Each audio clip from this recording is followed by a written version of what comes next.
Many people with HSP live with bladder urgency and other pelvic issues. They're often treated as side effects, and rarely explained. So I stopped asking, "What's wrong with my bladder?" and started asking a different question. This video shares how he thinks about diet not as food rules, but as an input-output system. In HSP, the nervous system doesn't start in neutral. It tends to shift toward readiness and protection, what we often call sympathetic bias. That doesn't mean calm states are impossible, but they're harder to access and easier to lose. This matters because food and drink don't land on a blank slate. They arrive in a system that's already turned partway on. When people talk about diet and HSP, they often ask, "Is this reducing my spasticity?"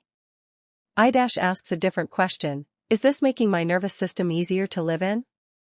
Blood sugar spikes, high caffeine, dehydration, and missed meals tend to push the system towards sympathetic readiness.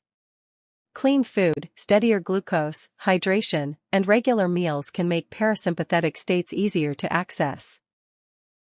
In HSP, the system already leans towards sympathetic bias, so small dietary signals can have outsized effects.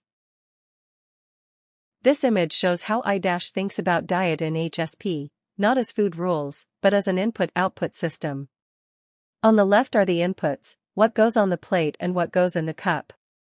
Everything passes through the viscera and pelvic basin, an area that often carries extra tone and guarding in HSP, including how the gut moves and how sphincters are controlled.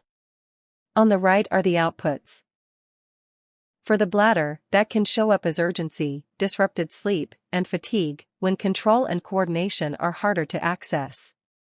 For the bowels, it may appear as constipation, rectal cramps, and frustration, when motility and sphincter tone are out of sync. The key idea is this: diet doesn't just affect digestion.